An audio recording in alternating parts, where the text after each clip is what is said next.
अस्सलाम वालेकुम नाज़रीन, मां कलसूम किचन मां तव्हां सां गॾु। वधिक वीडियो ॾिसण लाइ असांजे यूट्यूब चैनल खे सब्सक्राइब, फेसबुक पेज खे लाइक ऐं ट्विटर अकाउंट खे फॉलो करणु न विसारींदा। अॼु असां पंहिंजे किचन में ठाहे रहिया आहियूं शीर खोरमो या वरी खीर वारियूं सयूं। उन लाइ जेके मूंखे शयूं खपनि थियूं, इहे शयूं आहिनि 2 पुड़ा।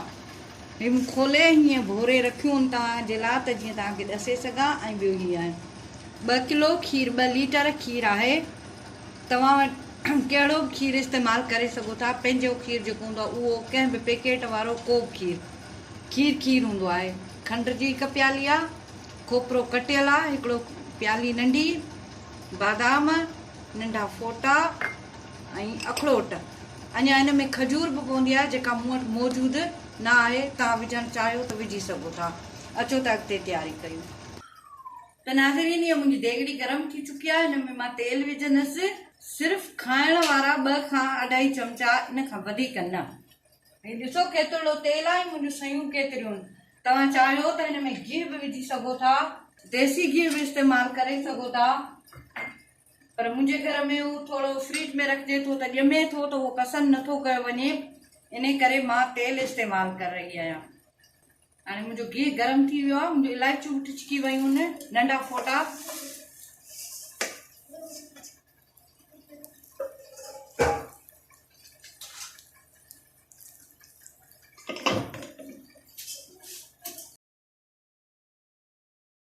हिननि खे कुझु घणी देरि कोन भुञिबो आहे, बिल्कुलु थोरी देरि, जीअं थोरो हिननि में बसि भुञण जो अहसासु अचे।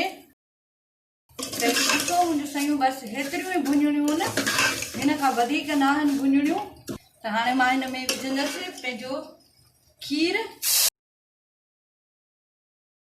मुंहिंजो 2 लीटर खीर आहे ऐं 2 जेको आहे सो पुड़ा सयुनि जा आहिनि। तमामु सवलो ऐं ॾाढो टेस्टी, ज़रूरु तव्हां ट्राई कजो। त नाज़रीन, खीर विधो आहे, अञा हीअ गरम ॾिसो न आहे थी देगड़ी बि, यानी उबरंदो एतिरो जेसि ताईं हीअ घाटो थिए ऐं सयूं असांजूं नरम थियनि। त पोइ मां हिन में विझंदसि ड्राई फ्रूट वग़ैरह, उहो बि मां तव्हांखे ॾसां थी। हिनखे तक़रीबन 5 खां 6 मिंट उबरंदो। त नाज़रीन, हीअ ॾिसो मुंहिंजो खीर घाटो थी वियो आहे, पर अञा मां हिनखे थोरो पचाईंदसि। हिन जॻह ते हिन में मां विझंदसि खोपरो, जेको मां थोरो कढी बि रखां थी मथां सजाइण लाइ। ऐं बाक़ी मां सभु जेको आहे ॾिसो हिन में विझंदसि। हीअ जेकॾहिं मां एंड में बिल्कुलु आख़िर में विझंदसि त उहो खोपरो सख़्तु थींदो आहे खाइण में ॾाढो, ऐं हीअं पचण साण जेको आहे सो नरम थींदो आहे ऐं सुठो लॻंदो आहे खाइण में। ऐं हीअ आहिनि अखरोट, ऐं थोरा मां बचाए रखां थी पंहिंजे मथां, तव्हांखे वरी डेकोरेशन करे बि ॾसां थी। ऐं खंड, हे ॾिसो तव्हांखे ज़्यादा मिठो आहे त तव्हां ज़्यादा खंड विझी सघो था। तव्हांखे ज़्यादा मिठो पसंदि आहे त।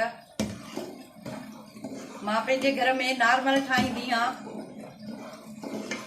इन करे जेको आहे सो नॉर्मल रखंदसि।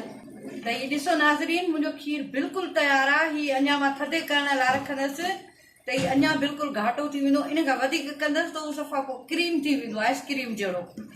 उहो वणंदो न, इन करे हीअ खाइबो खीर त थोरो जेको आहे सो छिटिड़ो हूंदो आहे, सफ़ा घाटो न कबो। ऐं हीअ अञा घाटो थी वेंदो। हाणे मां चुल्हो थी कयां बंदि ऐं तव्हांखे थधो करे मां वरी ॾसां थी। त नाज़रीन, हीउ मुंहिंजो शीर खोरमो या वरी खीर वारियूं सयूं, जीअं तव्हांखे आसान सम्झ में अचे, तयारु आहे तव्हांजे साम्हूं। हीउ जेको मूं बचाए रखियो थोरो ड्राई फ्रूट, उहो हिन मथां मूं रखियो आहे। उमेद त तव्हांखे पसंदि ईंदो। ज़रूरु ट्राई कजो, शेयर कयो पंहिंजे दोस्तनि, पंहिंजे मिटनि खे। मूंखे लाइक कयो, सब्सक्राइब कयो, दुआनि में यादि कंदा। अल्लाह हाफ़िज़, सदाईं गॾु।